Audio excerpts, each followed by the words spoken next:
Hello, everybody. Welcome or welcome back to Tiny Tiger Collective.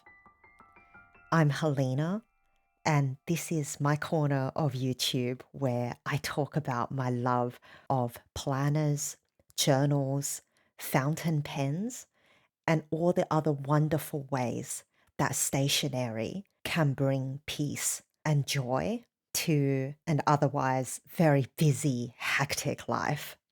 In my video last week, I ended it on something of a crossroads where I said I had planned to share a video about a new commonplace book set up that I have planned for quite a few weeks, but I had hit a roadblock when I was filming last week's video where the Clairefontaine paper that I had ordered hadn't yet arrived. And I didn't have as much time as I had hoped to be able to print out my custom inserts for my book. Although I'm happy to say that the paper did end up arriving, I realized with my very busy work and family schedule in this coming week, I wasn't able to put out a thoughtful video about my commonplace book in time for when this video is due to come out. So I decided to go with the other option, which is to sit down and talk with you all through the Hobonichi Techos that I have been using since 2023 to document the everyday precious memories and moments of my baby's life. So I have a 3-year-old son, and when I found out that I was pregnant with him, it was quite a surprise.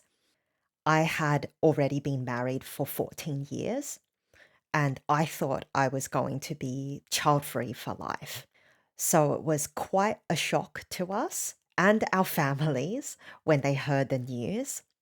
And as excited as I was at this very unexpected change, I was not at all prepared for how much having a baby and becoming a mother turned my life upside down.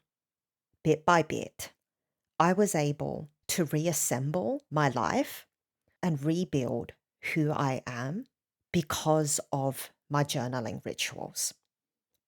So I wanted to give you a more in-depth look into what has been my favorite journaling practice over these last 3 years, as well as talk through some of the commonly asked questions that I tend to get whenever I mention my baby and toddler journals in my videos in the past, which are comments around how I stay consistent in the book and what sorts of things I choose to include and how I navigate potential feelings that I'm writing about the same thing over and over again if you have family rituals and routines.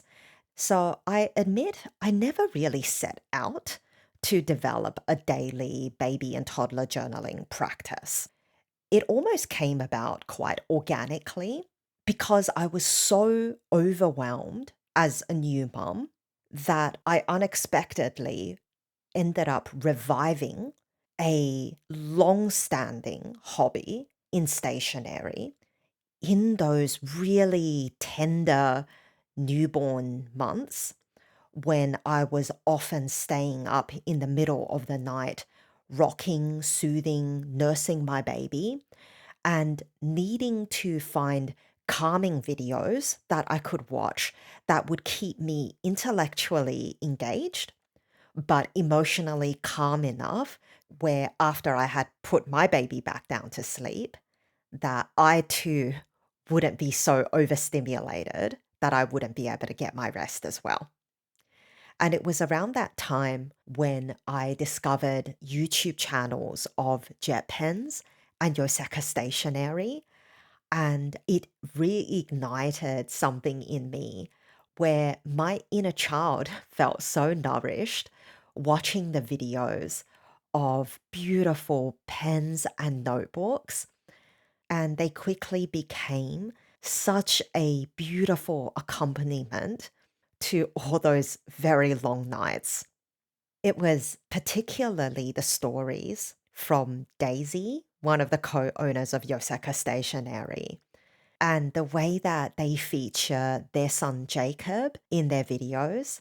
And I believe Jacob was around a whole year older than my son. That really made me feel like it was possible to have a baby, but also be able to spend the time to have the capacity to really pour into a hobby like stationery that really poured into my soul at a time where I needed it the most. I was extremely lucky, and I still am, because I had immense support from my family and friends. We were, as older parents, among the last of our friendship group to have children. In fact, most of our friends had given up on any hope that we would make some friends for their kids. They really showed up for us because they had the experience of knowing how difficult managing a newborn can be. And so, despite us finding out we were pregnant and then moving to another state away from our family and friends just 3 months later, our friends would be sending us care packages and gifts through the mail every month. Both sets of grandparents were also our village. My parents showed up for the first 3 months after my son was born. And as Chinese Australians, they also supported me through our traditional confinement, although heavily edited without any of the rules and restrictions of confinement, but all of the delicious food and loving care. I could not have managed without them. After my parents left, my in laws came. On and off, they would go back to Sydney every few months, but they helped us for a full year until my son was old enough to attend daycare full time. So, with the generous, loving support of my family, I started slowly being able to expand my capacity to get back into a regular journaling practice. So, when my son was around 4 to 6 months old, I first began in this traveler's notebook, which I used as a baby journal. Initially, I only had the insert, but then over time, I ended up buying this regular size camel cover, and my lovely friend Ilaria in the UK started a little business where she makes polymer clay jewelry. And I took the opportunity to commission her to make me a polymer clay charm with the symbol of moon and stars that I thought represented my son and his story entering our lives. I have a little card insert where I've included instax photographs of ultrasound pictures, and that was also a picture from my first Mother's Day when I was pregnant. On this side, I have another ultrasound picture, and then two pictures of my son as a baby. So this was the blank insert that came with my cover. And I do actually have a full flip through of this book that talks through page by page what every entry was about and what it meant to me. So I'm not going to go into this in depth, but what I wanted to use this to highlight was that this book allowed me to experiment with the extent that having a baby book was something that I had the capacity to fit into my life, that I had the energy to keep up consistently, and that it really had the psychological, emotional benefits of helping me find a sense of grounding and calm as a new mum who was significantly struggling with my mental health. So you might be able to see that I had so much fun with this book. putting in pictures, documenting the precious stories of my son growing through the first year of his life. So then it was around June 2023 when my son was 10 months old, when having fallen back in love with fountain pens, that I kept hearing Hobonichi planners recommended alongside traveler's notebooks as a really luxurious and sensorially delightful writing experience. Oh, but before I took the leap with Hobonichi planners, I decided that I wanted to move out of a traditional baby scrapbook. And now that I had caught up documenting the first year of my son's life, that from around that time, I would start keeping a daily memory keeping log about all the things that I remembered, all the small, tiny, mundane, but beautiful moments of his day to day life. And having loved my traveler's notebook, the first system that I tried was purchasing this traveler's notebook weekly vertical diary. So again, I had been influenced by the beautiful examples that I saw on Jet Pens and Yosaka Stationery. And by then, I was following stationery and fountain pen content creators. And I found so many of them kept these really stunning memory keeping journals in a traveler's vertical weekly. And because this was around the middle of 2023, I was sensitive that half the year had already passed and it was going to be a little bit wasteful if I purchased any other full year 2023 book in which I would either have to accept that half the book was already going to be blank, or I would feel the pressure to backlog based on digital records, photographs, memories of what happened in the first half of the year in a way that I knew I wouldn't have the capacity to do without seriously burning myself out. What seemed to me to be the logical next step after loving the Traveler's Notebook was then buying this weekly vertical from July to December. And that's one of the great things about Traveler's Company, that I was able to buy this insert for the second half of the year without purchasing the first half. But unfortunately, as you'll see, this was a failed experiment. So I managed to use this insert as a daily toddler log for all but 2 weeks, and not even the full 2 weeks. Once I got this beautiful book and I knew I would love the paper, I decorated it, and yet I quickly found the first thing was that these columns are extremely narrow. So I would actually have to write with quite a small hand in order to fit in these boxes without otherwise, let's say, 2, 3 words taking up an entire row. So I had to squeeze my handwriting down, which is fine. But then the line width in between each of these hours, which I was ignoring, by the way, I was simply writing the key memories from each day.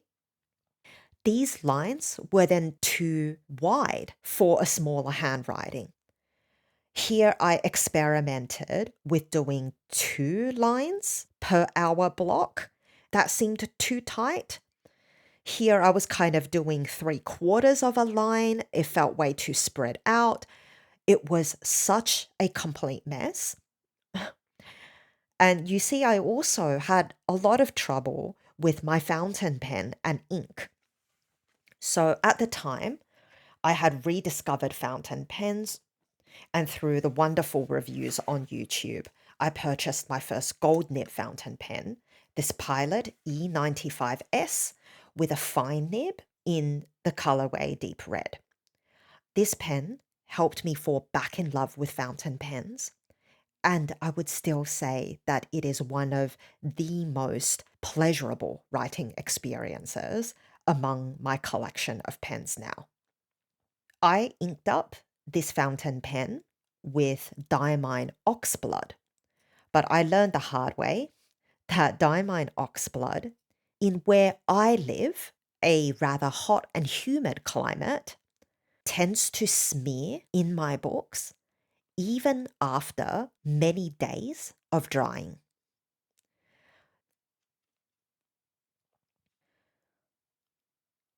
I hadn't expected myself to be tripped up with something as small as not knowing how to fit my writing within these tiny, narrow columns and yet wide line widths.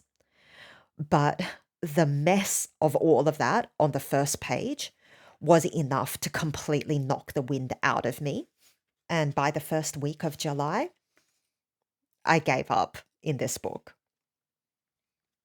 So it was around then that I decided that I had seen enough of Hobonichi in my YouTube feed that I had to give this company a go. After giving up on my traveler's notebook, Vertical Weekly, in early July, I purchased my very first Hobonichi A6 Original Techo. Not knowing anything else about Hobonichi at the time, except that they use this marvelous thing called Tomoe River paper that was supposed to be lightweight, but a real workhorse when it came to handling and showing off the properties of fountain pen inks. I did not know anything about limited edition cover releases. I just went to their official website and I purchased myself the A6 Techo along with this black and clear blue cover, which is one of their evergreen cover collections. And indeed, if you go to their website now, you can still purchase this cover. But why I chose a very simple dark cover was because I fell head over heels for this Yuka Hiragi cover on cover, Lights in the Distance. As I mentioned, stars are a symbol that's very close to my heart in terms of the story that we have for our son. And so, this beautiful constellation design with a cat and a rabbit, this felt like it was made for us. So, I was so happy to pick up this planner.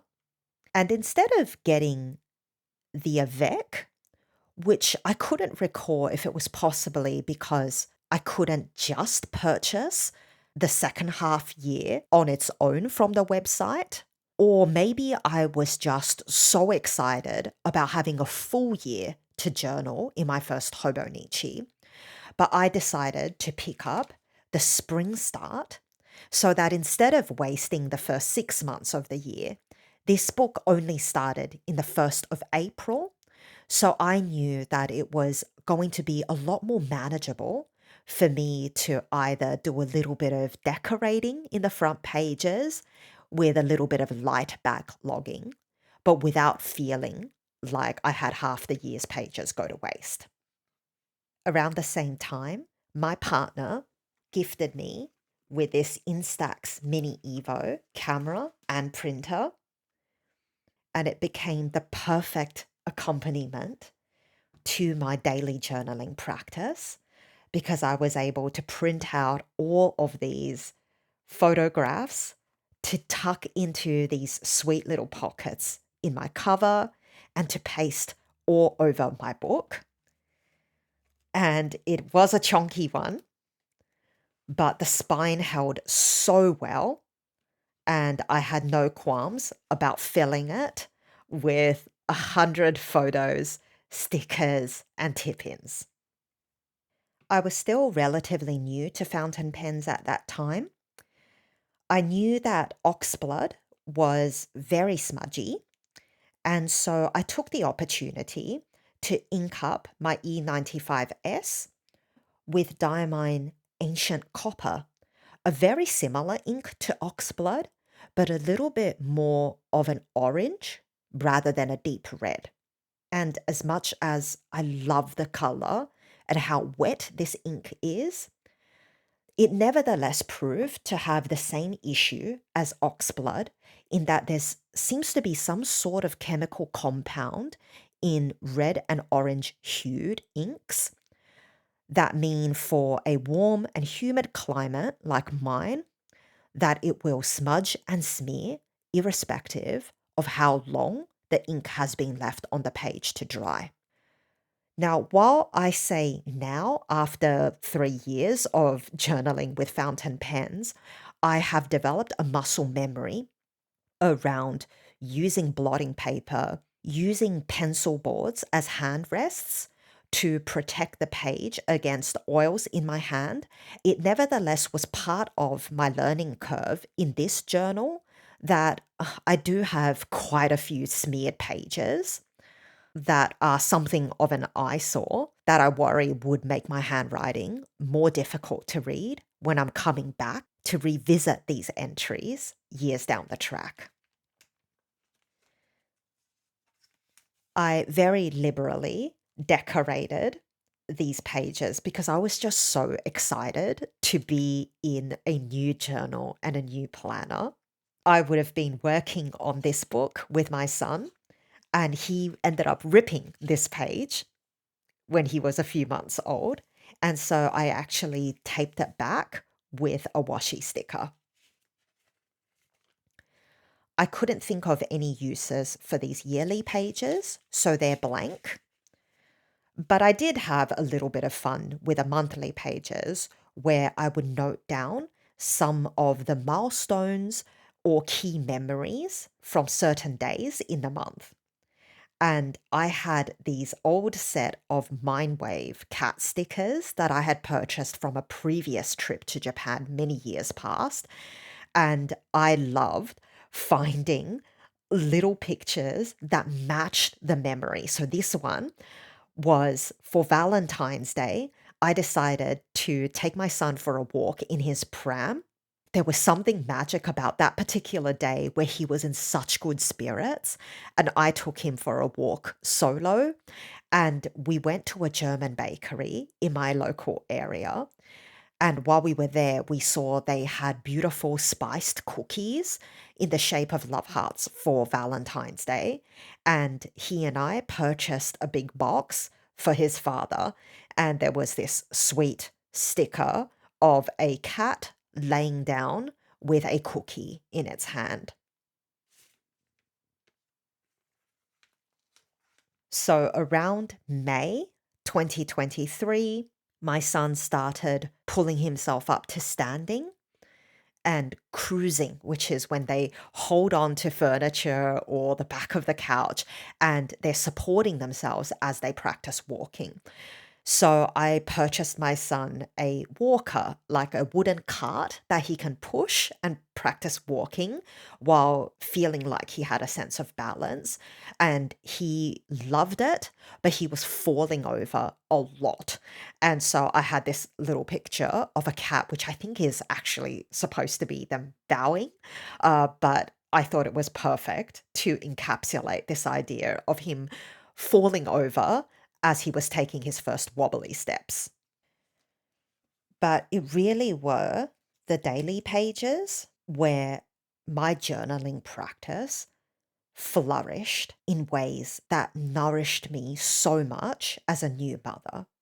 By writing down all my experiences, all my hopes and my joys, all of my laughter and wonder at my growing son, slowly, bit by bit, I was able to build up my confidence as a mother, which I didn't realize at that time until I look back now and realized how this book forced me to slow down and savor all the moments where parenting wasn't just draining, fatiguing, overwhelming, in which anxieties constantly whirled around in my head about whether or not I was a good enough mother.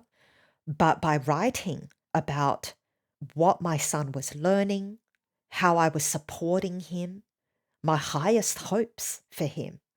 I really got to build out the kind of mother that I wish to be. One of my favorite ways to use my Instax photos were as tip-ins. Around this time, my son loved drinking baby chinos. I don't know if you have them where you are in the world. I've heard that they were an Australian and New Zealand invention back in the day at cafes. When you walked in and purchased a cappuccino, a latte, often the barista would have a little bit of leftover frothed milk and they would pour it into a tiny little espresso cup and they would dust it with chocolate powder or even pop in a marshmallow. And they would provide that for free for a toddler or for a child who happened to be accompanying their parent to the cafe. And so around July, we would be making coffees with our coffee machine in the morning. Another absolutely vital tool that kept me alive as a parent. We would froth an extra little bit of milk for our son and dust on cocoa powder on the top. And he just loved us so much. So this was a photograph that I took of him just the happiest smile on his face and having a big milk mustache. You might notice that around this age, he had this adorable, wispy baby hair that would just stand on its end. And we described him as our little dandelion. And my husband and I would sometimes make a little wish for him and say, I wish you have a happy day today. And then gently blow through his dandelion hair like we were making a wish on a dandelion. So at that time, Hobonichi had released a set of botanical illustrations and covers from a Japanese botanist by the name of Makino. And this dandelion A6 pencil board became the perfect accompaniment for this book. And I used it everything from as a bookmark to over time learning that if I rested my hand on this pencil board as I wrote down the page, I wouldn't be putting so much of my hand oils or even my moisturizing creams on the page and creating greasy blotches that would then end up repelling my fountain pen ink. So it was functional in more ways than one. This book also saw me through my son's first birthday, and I have a photograph from his birthday party with the three of us cutting his cake. And I just could not be happier that now he's 3 years old. I can look back through this book and recall all of those precious memories from that tender time in his life. When my son moved to solid foods at 6 months old, we discovered that he's quite a food obsessed little baby. Even before he turned 6 months, he would watch us eat with a ferocious intensity. So much so that one of our dearest friends came up from Sydney to catch up with us for a weekend. And we all went out for lunch. And my friend remarked that she almost felt like she was torturing him every time she ate a bite of her lunch because of the way that he would stare at her with this hot yearning in his eyes, as though she was depriving him. So when he turned 6 months old, I started recording all the things that my son was eating every day at the top of the page. So, for example, on August the 6th, my son ate oats porridge with goji berry for breakfast.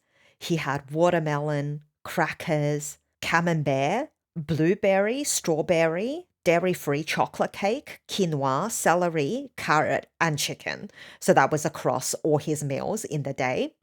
And I just found it so much fun to keep track of all the different things that he was trying. Like the fact that his very first ever cake was his own birthday cake when he celebrated his first birthday. I also documented the memories of our first holidays together, where I purchased a Christmas tree for the first time since I was a child in order to create a new festive tradition with my son. And I also had to mark the summer solstice as well. Around this time, we went back to Sydney to visit our family and friends. And while I was there, I attended a Christmas market where I met Fiona from swallowwindart and purchased a set of her sticker sheets. So some of these stickers within this book, such as this cute little Christmas tree, were from Fiona. I was carrying my son in my arms, out of breath, and she was so kind to the two of us and told me a little bit about her daughter, who was, I want to say, maybe 6 months older than my son. It was such a sweet moment to meet another mother who gave me so much kindness that supporting her small business was a bit of a no-brainer. I then got to end this book by documenting our beautiful first overseas family vacation to Japan. So here I've used Swallowwind Art stickers again to document these pages of arriving in Tokyo. We had to store our luggage in a locker at the train station. And here was the little receipt reminding us that we were in the Lion set of lockers. We realized that on a day we had free in Tokyo was actually Ueno Zoo's birthday, the 20th of March. And on their birthday, they celebrate by allowing free admissions to their zoo. When we went to parks and museums, I would tip in the tickets. And you'll see it was also at this time that I found this wonderful tiger washi tape by Shinzi Kato that I purchased from Maruzen.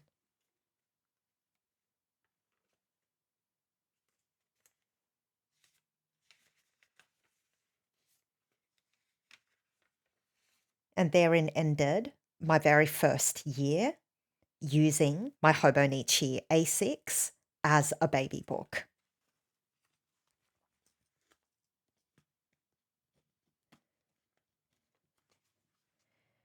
So by the time I finished journaling in this Hobonichi, I was absolutely committed to Hobonichi as a brand. And by then, I had done a lot more research to understand all the different formats and sizes that their planners come in and the incredible artists that they collaborate with year after year to produce unique, memorable, and characterful covers. Would you believe my luck that the day I finished this book, I was in Japan with my family. So I was able to go to the Tobichi store in Tokyo and I purchased my second ever Hobonichi, which was a Hobonichi cousin. I decided that seeing how much I loved journaling about my son every day in his dedicated baby book, that I might like to mix in journaling about my personal life, my hobbies, my friendships, my work, and put all of it into a single book in this Hobonichi cousin. So, as my first ever Hobonichi was a spring start, I also purchased the spring start. So, this would be able to continue where my A6 left off. And I journaled in this all through 2024 until the first 3 months of 2025. And I've shared this in the very first videos that I made for this channel. But after a year of journaling in this all-in-one Hobonichi cousin, I found that it just didn't work for me because I ended up having precious memories of my son.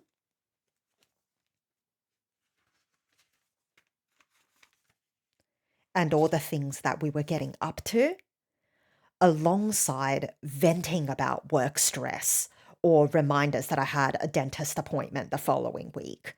And while there are innumerable benefits for having everything in one place at a glance, I learned the hard way that my brain and my heart needs there to be some sort of separation between the sorts of venting and emotional dumping that I was doing as a personal journal, and then the tender memory keeping that I had been doing in my baby book.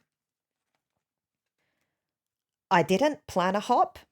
I committed to my Hobonichi cousin for a full year, but I held that wish in my heart every month that I was in that cousin, that come 2025, I wanted to revive my ritual of keeping a toddler's journal again. So, with Hobonichi's launch at the end of 2024,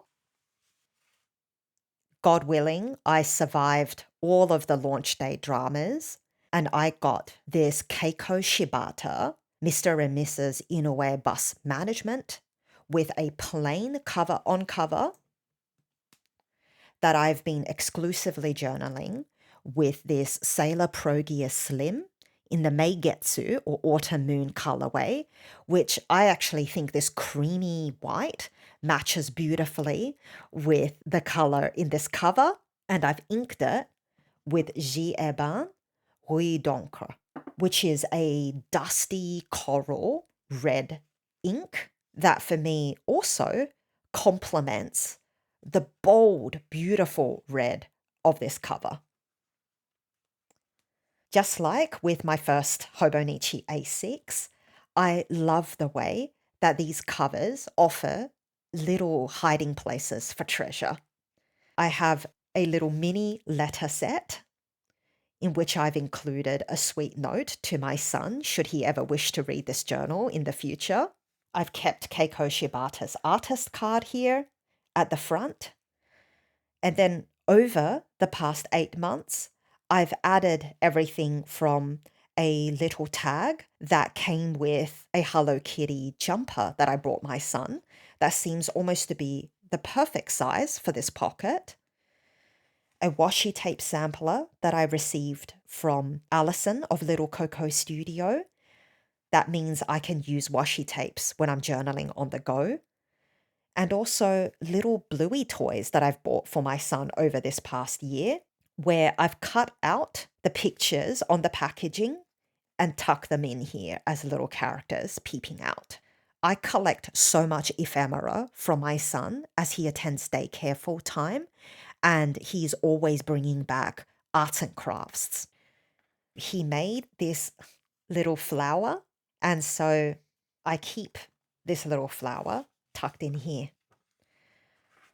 So where in my previous book I had left a few different sections blank because I didn't know what to do with them, I was able to move into this A6 Techo with a little bit more experience and intentionality. With a calendar in front, I keep this very simple, and I've simply marked down with a Tombow marker the public holidays that we have here in our state.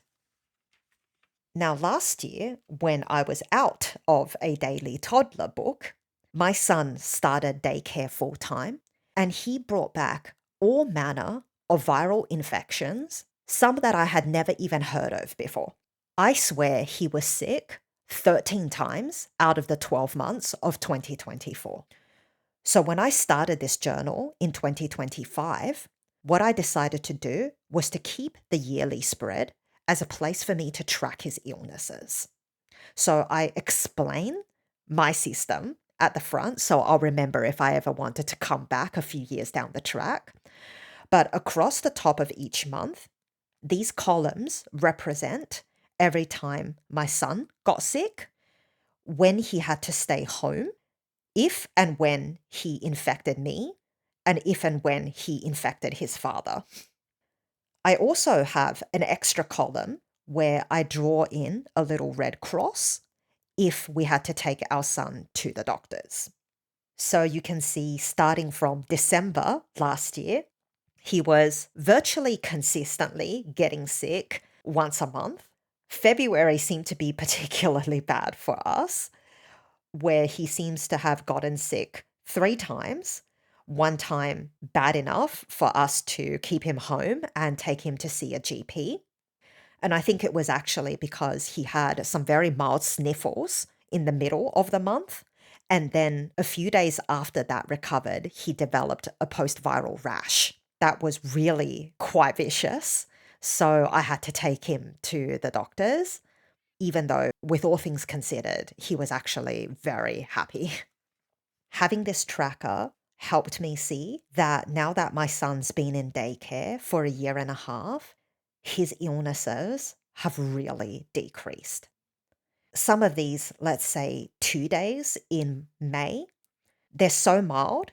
Not only was he not required to stay home, but he didn't get neither me nor his father sick at all.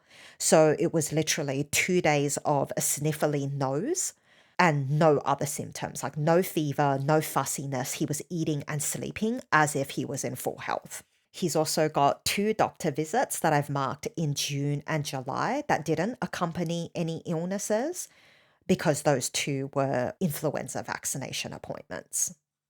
And so far, he hasn't gotten sick in August. I find tracking illnesses so helpful as a parent because it really is survival mode, where you feel like you're just treading water for that first year where either they're at daycare or at school.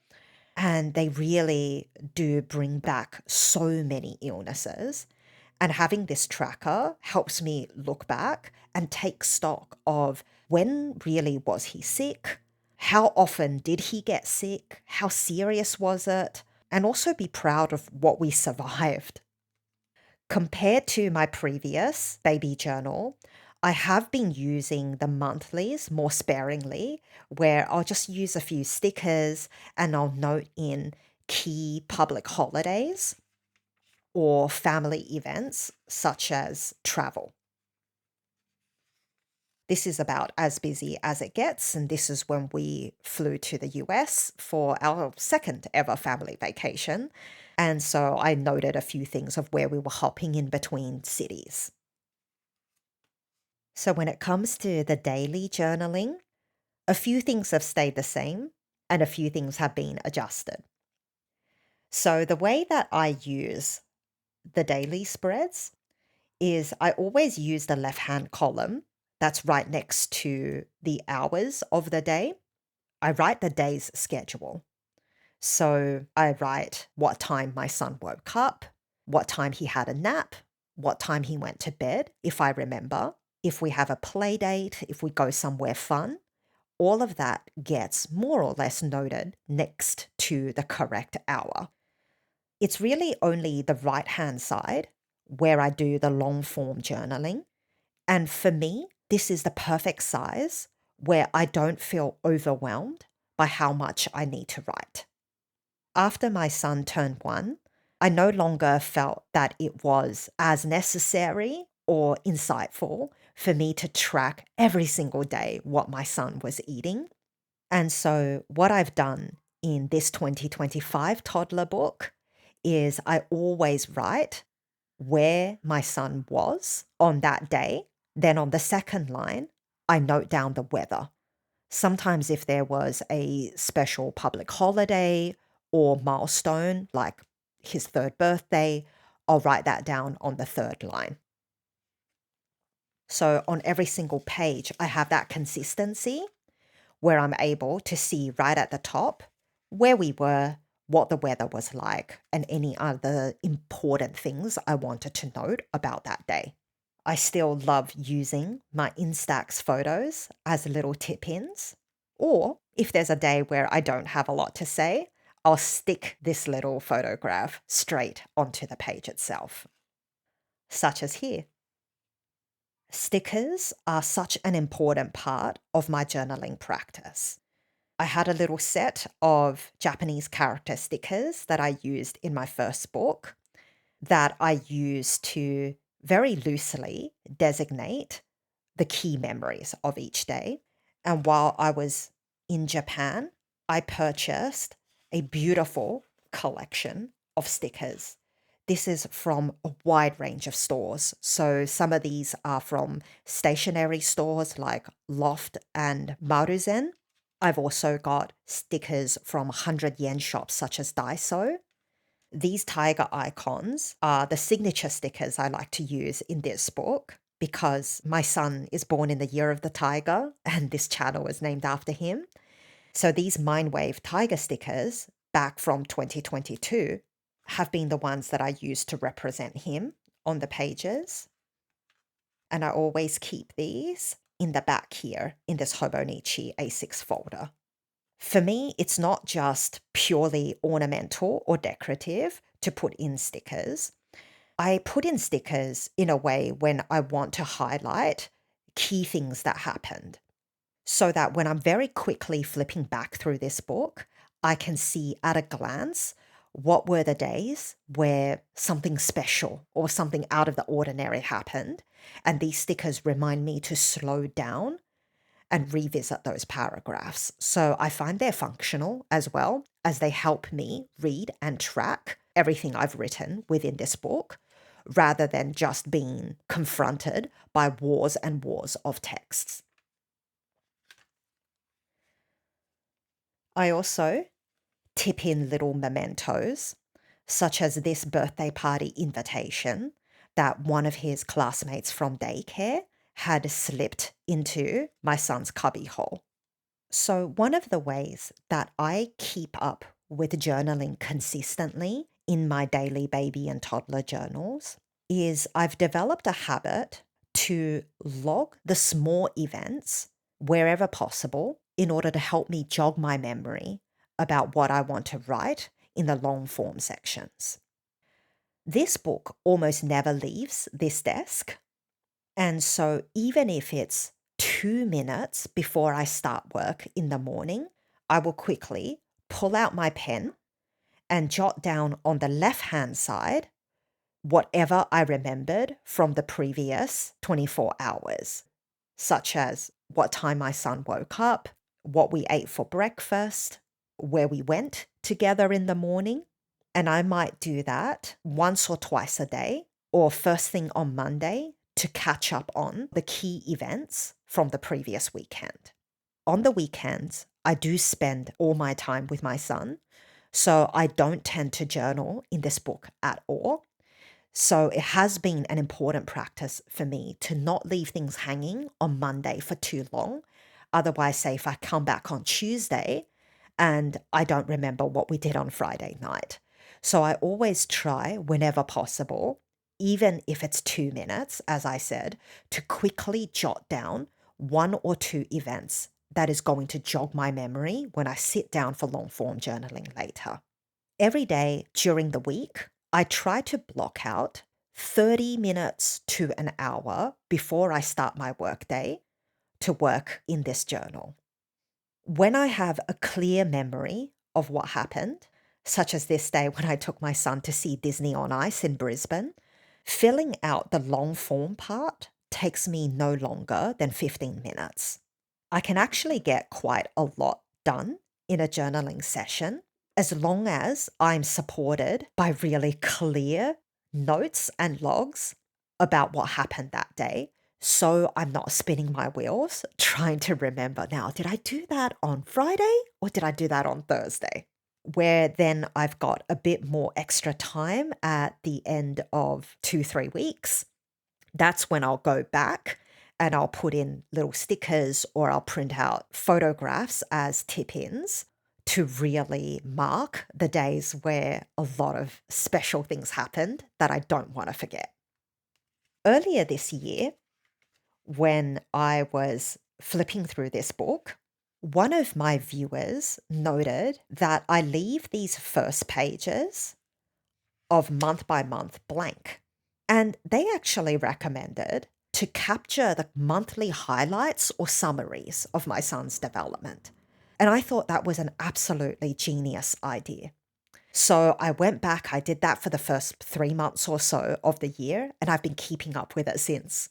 So whenever I finish a month, I flip all the way back to the start to where I've had this blank page. And I always start the same way. I say what age he turned that month. So here in May, you were 2 years and 9 months old. And then I'll write down a few lines about what my son is obsessed with. What are his favorite toys? His favorite games? Has he started doing anything different or started doing anything new? I put all of those key things down here. For example, on this page, I say that his favorite song is Dorothy the Dinosaur by the Wiggles, and he's pretty much eating anything that's strawberry flavored, especially strawberry ice cream. And that hasn't changed. When we went to the US earlier this year, I attended a lovely journaling workshop and I was gifted a mini watercolor set. When I met back up with my son and my partner, I let him play with my paint set and decorate this page. So I don't know what I'm going to write on December the 31st. I might have to borrow some of the following notes pages to write my entry instead. But I love that as my son is getting older, that I'll have the opportunity to let him decorate, draw, and write in these pages himself. Because after all, these journals are about him and for him. So they should include him. Here I was testing out my brand new Little Teddy Studio ink swatching stamp and Shachihata stamp pad. So I put down this image and I painted it with Rouille d'encre, the ink that I've exclusively been using in this book. As a book dedicated to my son, I find it easier to have that theme guide how I use some of the little extra pages that Hobonichi provides.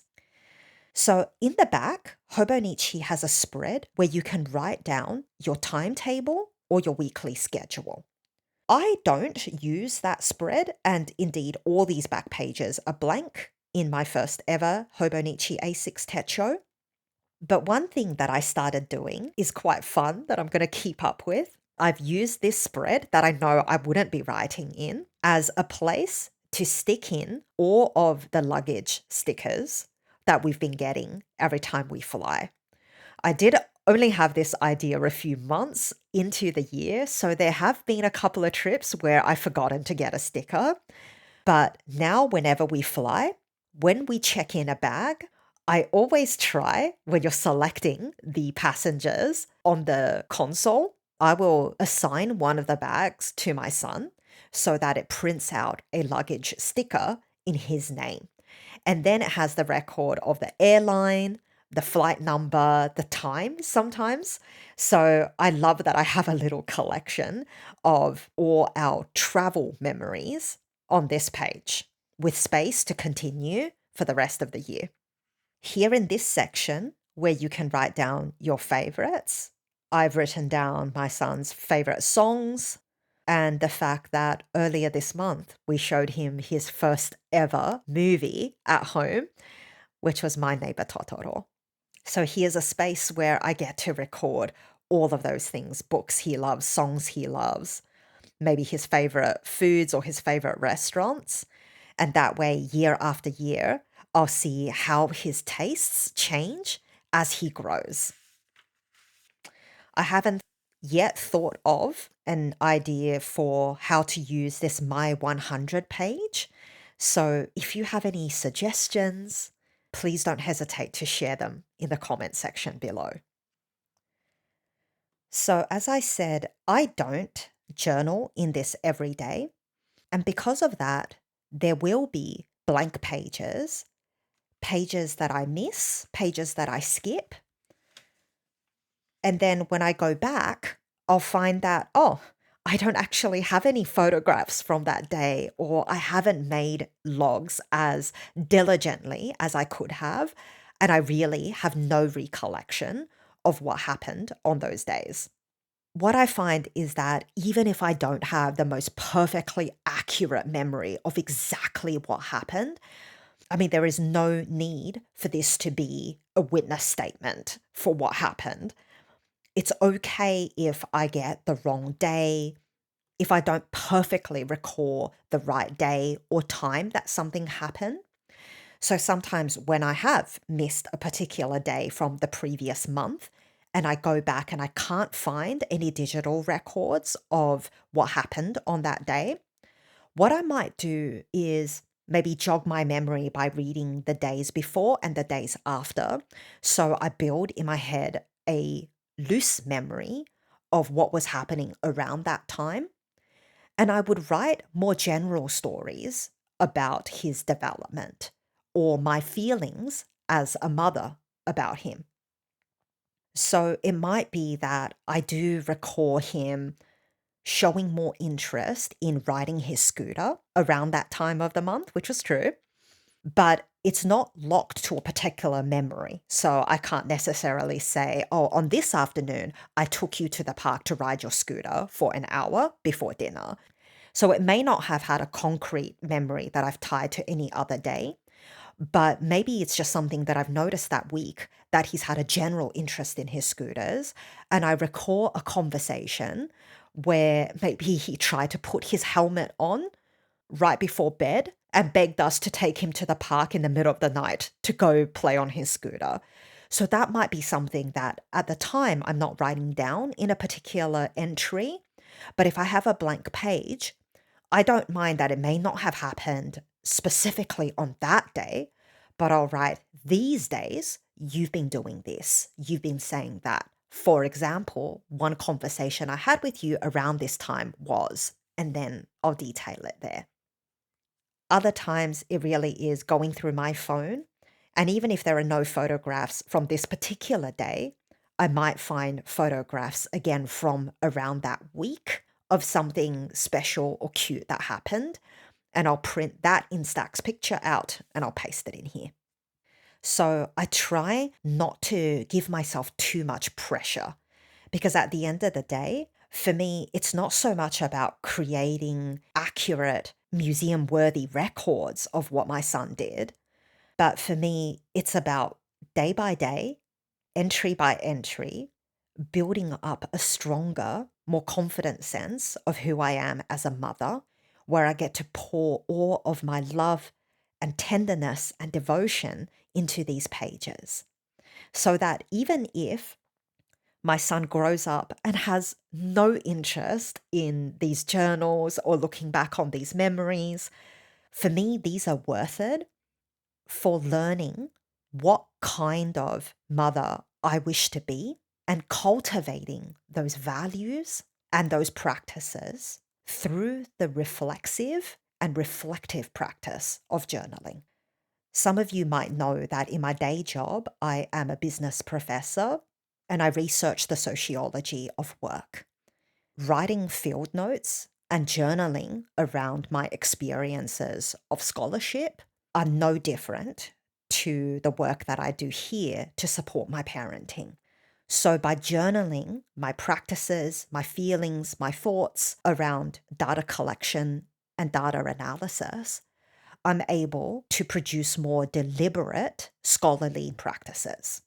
And here I see it equally as an immense pleasure and privilege to be able to take the time to take a deep breath and really reflect back on what kind of parent I'm becoming and how I would like to do things differently.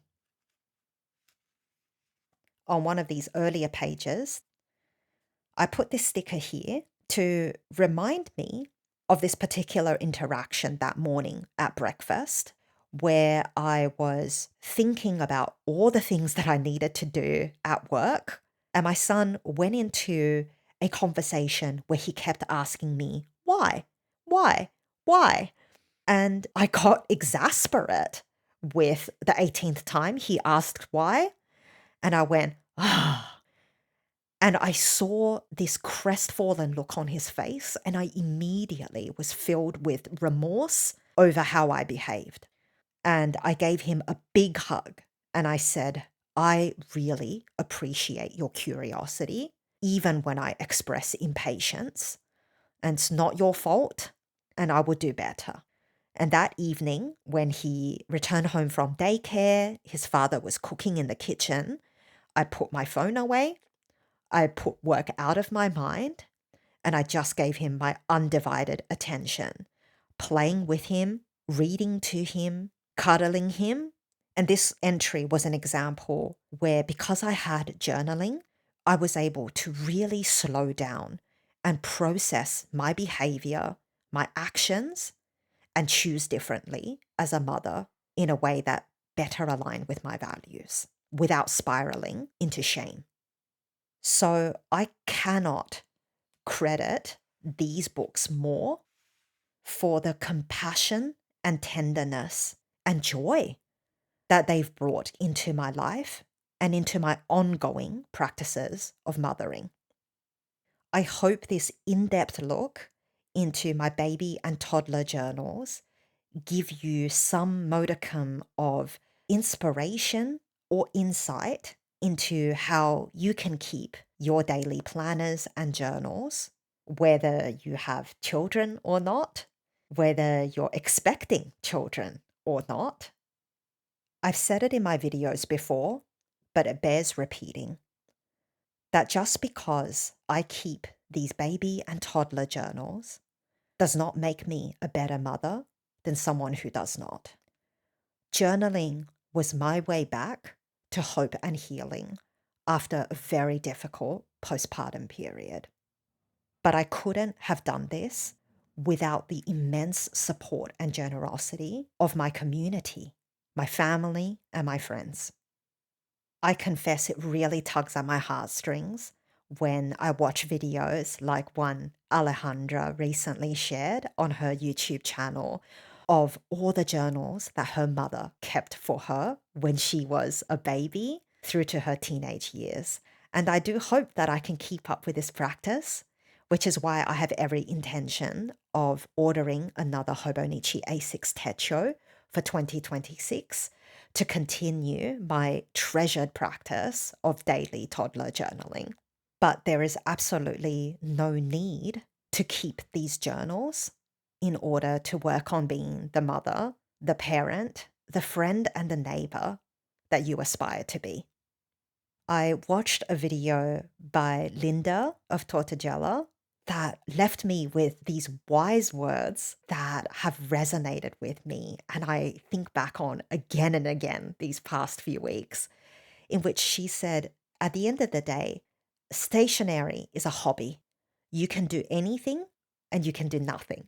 And I've been finding that when I'm getting too deep, hyper focusing about, ooh, what journals do I need to buy for planner season? Or what format do I want to keep my books? And do I need to get a new pen to match this and match that? I remind myself of Linda's wise words: you can do anything or you can do nothing. There is no right or wrong. It's all okay. I would love to hear in the comments below, do you keep something like this for either your children, your fur babies, your plant babies? Would you like to?